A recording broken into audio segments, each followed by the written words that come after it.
All right, finally we're there. It took about 10 minutes. It was spinning around like Kylie. Crystal Palace 1, Arsenal 5. Back-to-back wins against Crystal Palace. Jesus has been resurrected. He looked sharp as attack today, Jez. Johnny on the spot for the first goal. Second goal, what a finish. Declan Rice coming off the bench. Fantastic performance from him in the second half when he came on. He obviously watches the podcasts because we've been on his case for a while, and he was fantastic when he came on. Gabriel Martinelli can actually cross the ball with his right foot when he's on the right. Who knew? Who knew? Bukayo Saka, probably the only downside of the day, really. He's done a hamstring, left on crutches. So I think he's going to be out of quite a few games. So it was nice, the fact that we shared some goals around today. 29 obviously chips in as well, although I thought he was poor. I thought first half we were shocking. Absolutely awful. I don't know what our goalkeeper's on recently. I don't know what Saliba was on today. Our midfield was getting walked through like it was taking a dog for a walk. And we just looked out of ideas. I know we scored, but that was more down to Jesus. He was the best player on the pitch. But make sure you sub to Arsenal History and More. The link will be in the title. Jez, what did you make of that today, mate? Because we got the job done, but it was a little bit at times, wasn't it? Yeah, we were a little bit slow, a little bit jaded at the start. Raya looked like, what are you doing? What are you doing? What are you trying to make that pass? But let's get it right. At the end of the day, 5-1. Fair play to Jesus. I know I shouldn't make this comment, but I'm going to make it anyway. It's the wrong time of year, mate, to be resurrected. That's Easter. Right? But he looked pissed off when he came off as well. He wanted his hat-trick, didn't he? Back-to-back hat-trick. Jez, you know your history. Somebody asked me in my comments, so sorry to sidetrack. Somebody asked me in my comments, has an Arsenal player ever scored back-to-back hat-tricks against the same team? No. In 2 games in a row? Nope. I Googled it.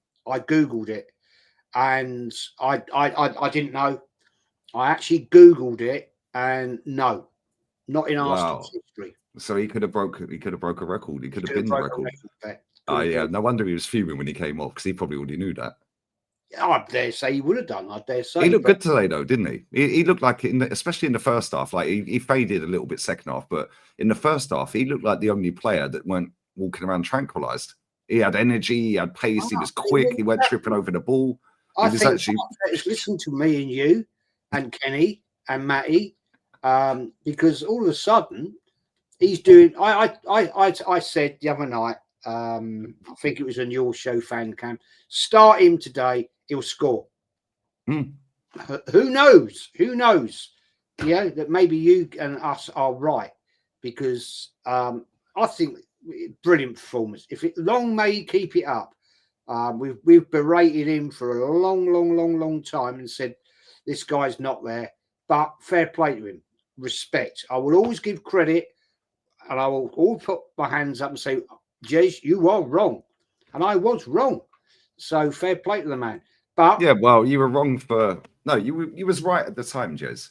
Yeah, because he's been awful. Let's be real. He's on 265 grand a week. Well, at least he earned his money this week. Yeah, at least he earned his money this week, because without him, we ain't winning either of them games. Let's be real with it.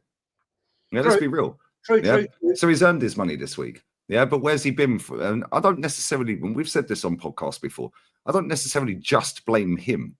Yeah, this manager threw him back into the team after a knee surgery. Yeah, when he weren't 100. And he's had 2 more since then, and it's buried his career for the last 18 months or so. Yeah, 2 years. He was on fire before the World Cup 2 years ago. He's been crap ever since. Well, that's down to poor management and him as a player. Let's hope he's back to what he should be, because we need him. We do need him. I'm not going to go down this road where I've seen people said, "Oh, we don't need to buy a striker now." Bollocks. You know what I mean? Get out of it. Get out of it. I'm happy to see Havertz get the poacher goal again.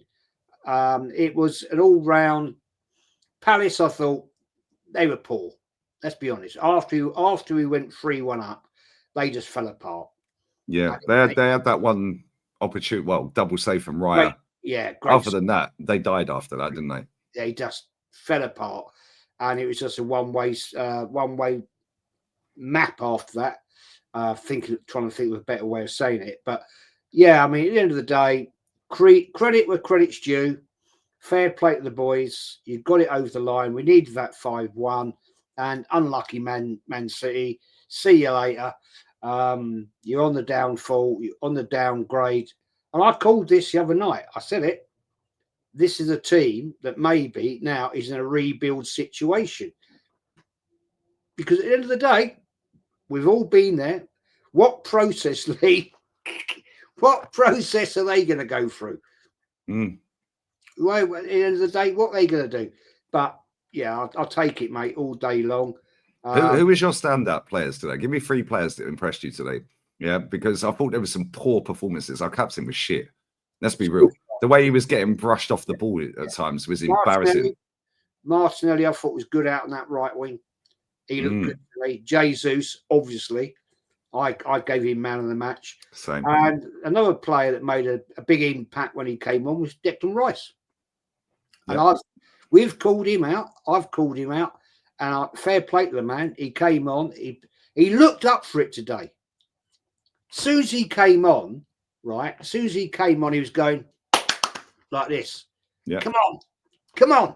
Yeah, he brought something different in midfield because Thomas Partey, I thought, was average today. I thought he got better second half.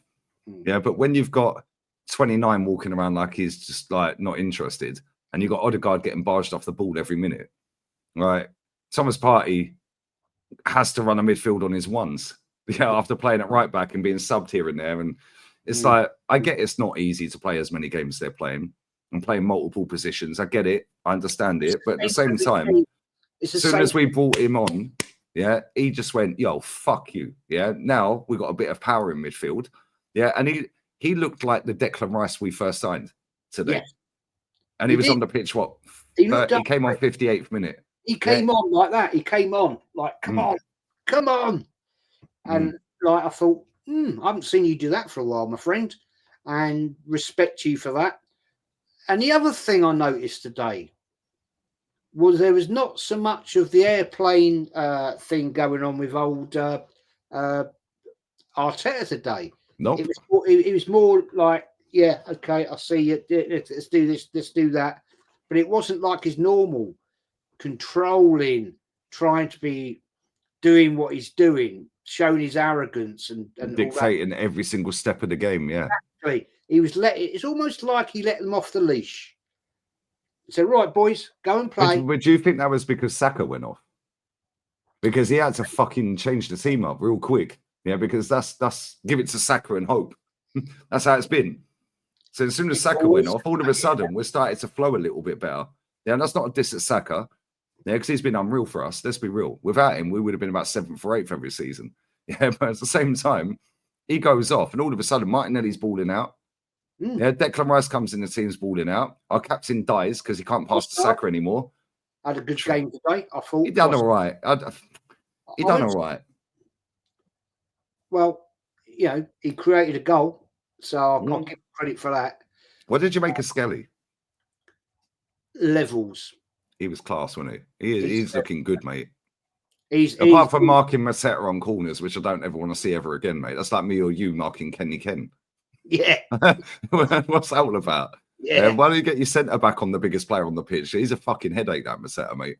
Yeah, he's not the greatest footballer, but he's just a headache, isn't he? He's like, he reminds me a little bit of Mikel Antonio at West Ham. Yeah, it's like fucking big guy. Yeah, pause. He's a lump.